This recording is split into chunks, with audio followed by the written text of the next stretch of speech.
na pamumuhay at hindi mauubos sa mga bagay na hindi naman kasing importante. Ang tamang paggamit ng benepisyo ay nakakatulong hindi lamang sa individual senior citizen kundi pati na rin sa kanilang pamilya at komunidad. Gayunpaman, may mga hamon na kaakibat ng pamamahagi ng pensyon. Una, ang tamang dokumentasyon ay kritikal upang hindi ma-delay ang payout. Kailangan ng mga valid IDs, latest senior citizen ID, at iba pang supporting documents. Kung kulang o mali ang dokumento, maaaring maantala ang iyong benepisyo ng ilang linggo o buwan. Pangalawa, ang paghihintay para sa notification ay maaaring maging stressful para sa ilan kaya mahalaga na maging updated at handa sa anumang proseso. Ang pagiging maalam at maingat ay makakatulong upang mas maayos ang karanasan sa pagtanggap ng pensyon. Nang halaga ang iyong buwanang pensyon dahil sa inflation spike, may automatic cushion na nakalaan. Gayunpaman, may mga technical details na kailangang tandaan. DAI ay nakadepende sa tamang pag-index ng pension based sa tamang inflation measure at kinakailangan ng malinaw na formula para maiwasan ang mga miscalculation. Kaya mahalagang bantayan ang opisyal na paglalahad ng SSS tungkol sa eksaktong computation at schedule ng kasama dito ang mga retiradong military personnel, dating opisyal ng gobyerno at regular na empleyado ng gobyerno na nakarating na sa retirement age at tumatanggap na ng buwanang pensyon. Kung ikaw ay bagong retire, siguraduhin ang iyong status sa pensyon ay kumpleto at nakumpirma ng GSIS upang hindi mawalan ng karapatan sa bonus. Directly makinig kung isa kang GSIS or SSS pensioner ang Nobyembre 2025 ay may malaking sorpresa na hindi mo dapat palampasin. Kumpirmado na ng gobyerno ang 13,500 bonus para sa mga kwalipikadong pensyoner at apektado nito ang libu-libong retirado sa buong bansa. Umarami ang matagal nang naghihintay ng balitang ito at sa video na ito, ibabahagi namin ang lahat ng kailangan mong malaman upang matiyak na makukuha mo ang iyong bayad ng walang abala. Mula sa mga kwalifikasyon, schedule ng payout hanggang sa mga tip kung paano maiwasan ang mga karaniwang pagkakamali na maaaring magpabagal sa bonus mo, sasaklawin natin ang lahat. Kung ikaw man ay matagal ng pensioner o bagong retire, manatiling nakatutok dahil ang hindi pag-aksyon sa balitang ito ay maaaring magresulta sa pagkawala ng karagdagang kita na makakatulong sa iyo ngayong Nobyembre. Ang unang dapat mong malaman ay kumpirmado na ng parehong GSIS at SSS ang kanilang mga payout ngayong Nobyembre 2025. Ang ikalabintatlong bonus ay dagdag sa iyong regular na pensyon at layunin nitong tulungan ang mga pensyoner sa patuloy na pagtaas ng presyo ng mga pangunahing bilihin at serbisyo. Mahalagang tandaan na karamihan sa mga rehistradong pensyoner ay automatikong makakatanggap nito, ngunit may ilang mahahalagang hakbang na dapat sundin upang matiyak na matatanggap ito ng maayos.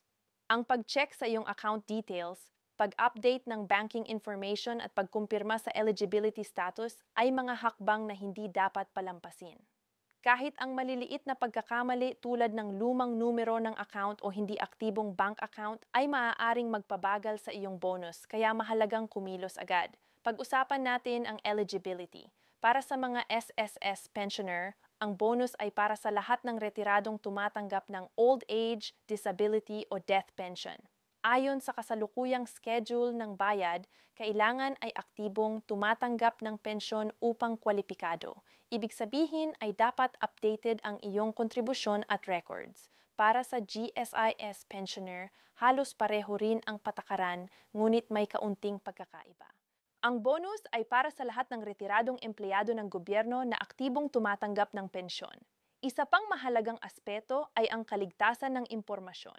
Maraming scam at peking notifications ang lumalabas na naglalayong linangin ang mga nakatatanda. Kaya't palaging siguraduhin na ang impormasyon ay galing sa official website ng DSWD-SS o anumang ahensya na namamahala sa pensyon. Huwag basta-basta magbigay ng personal information sa hindi kilalang sources. Ang kaligtasan ng personal na impormasyon ay kasing halaga ng pagtanggap ng sariling benepisyo. Ang 6 na pensyon ay hindi lamang pera. Ito rin ay simbolo ng respeto at pagkilala ng pamahalaan sa kontribusyon ng mga nakatatanda sa lipunan. Maraming senior citizens ang umaasa sa pensyon bilang pangunahing source ng kanilang kita, lalo na ang mga retirees na walang regular na kita o mga walang suportang pamilya. Ang pagtaas ng pensyon at special payout ay nagbibigay ng mas malaking ginhawa sa buhay nila at nakakatulong din sa pagpapabuti ng kanilang kalusugan, kalooban at kalidad ng buhay.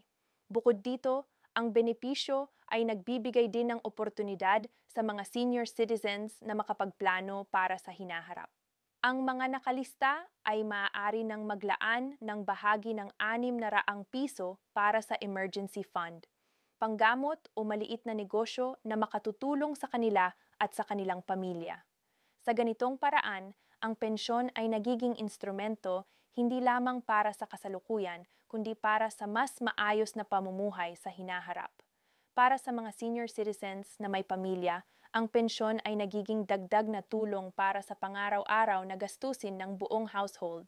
Ito ay nagbibigay ng financial cushion para sa kanilang anak o apo at nakakatulong upang mas maging stable ang kabuhayan ng bawat pamilya. Sa katunayan, maraming pamilya ang umaasa sa pensyon ng kanilang mga lolo at lola bilang karagdagang suporta sa kanilang pamumuhay. Ang pagbibigay ng pensyon sa ganitong scale ay malaking hakbang para sa social welfare ng bansa. Sa higit 1 milyong nakalista na senior citizens ang 6 na bawat isa ay nagre-representa ng malaking puhunan ng gobyerno para sa pangangalaga ng nakatatanda. Ipinapakita nito na ang pamahalaan ay committed sa pagpapabuti ng buhay ng mga senior citizens at sa pagtugon sa kanilang pang-araw-araw na pangangailangan. Mahalaga ring ipaalala sa lahat na ang pensyon ay hindi lang para sa kasalukuyang gastusin, kundi para rin sa kanilang dignidad at karapatan bilang nakatatanda. Sa pagtanggap ng benepisyo, mas nagkakaroon ng kakayahan ang senior citizens na gumawa ng sariling desisyon para sa kanilang pang-araw-araw na pamumuhay at nagiging empowered sila sa kanilang financial independence. Angala, naraba ng suporta ng pamahalaan para sa kanilang karapatan sa maayos na buhay. Ang pagproseso ng pensyon ay patuloy na pinapabuti ng mga ahensya upang mas maging efficient at mabilis ang distribusyon. May mga sistema na ipinatutupad upang masigurong ang bawat nakatatanda ay matatanggap ang benepisyo ng walang abala at delay. Kasama dito ang modernisasyon ng record-keeping online tracking system at coordination sa mga bangko at remittance centers. Sa ganitong paraan, nababawasan ang hassle para sa mga senior citizens at nagiging mas maayos ang buong proseso. Para sa mga senior citizens na may special circumstances tulad ng may kapansanan o nakatira sa malalayong lugar, may mga alternative arrangements para matiyak na matatanggap nila ang pensyon. Ang mga social welfare officers ay nagbibigay ng assistance at may mga community-based distribution points upang maging accessible ang benepisyo sa lahat. Ang ganitong approach ay nagtitiyak na walang senior citizen na naiwan sa proseso at lahat ay makikinabang sa 600 piso payout. Hindi rin dapat kalimutan ang kahalagahan ng pagiging handa at maalam. Ang bawat senior citizen ay dapat siguraduhin na ang kanilang dokumento ay kumpleto, ang kanilang impormasyon ay updated at sila ay aware sa schedule ng payout. Ang proactive approach na ito ay makakatulong upang maiwasan ang delay, misunderstanding or stress sa pagtanggap ng pensyon. Ang pensyon ay nagbibigay din ng psychological benefit. Kapag alam ng senior citizens na may darating na benepisyo, nagkakaroon sila ng sense of security at peace of mind. Nakakatulong ito sa kanilang mental health at overalling dahil hindi nila kailangang mag-alala sa pangaraw-araw na gastusin. Ang peace of mind ay kasing halaga ng financial support at ang 600 piso ay nagdudulot ng parehong ginhawa sa kanilang buhay. Sa kabuuan, ang PH, 6 na pensyon para sa higit 1 milyong nakalista na senior citizens ay isang malaking hakbang sa pagtugon sa pangangailangan ng mga nakatatanda. Ang tamang paggamit, transparency, accessibility at pagiging updated sa impormasyon ay mahalagang aspeto upang masiguro ang maayos na pagtanggap ng benepisyo. Sa ganitong paraan, ang bawat senior citizen ay makakaramdam ng ginhawa, seguridad at respeto na nararapat sa kanila. Bilang mahalagang bahagi ng lipunan, hinihikayat namin ang lahat ng senior citizens na manatiling alerto at updated sa official announcements ng pamahalaan. Siguraduhin na kumpleto ang dokumento, tama ang impormasyon at palaging sundin ang official channels para sa mga updates. Sa ganitong paraan, masisiguro na matatanggap ang 6 na raon sa tamang oras at ligtas na magbibigay ng ginhawa at kasiguruhan sa bawat nakatatanda sa ating bansa. Sa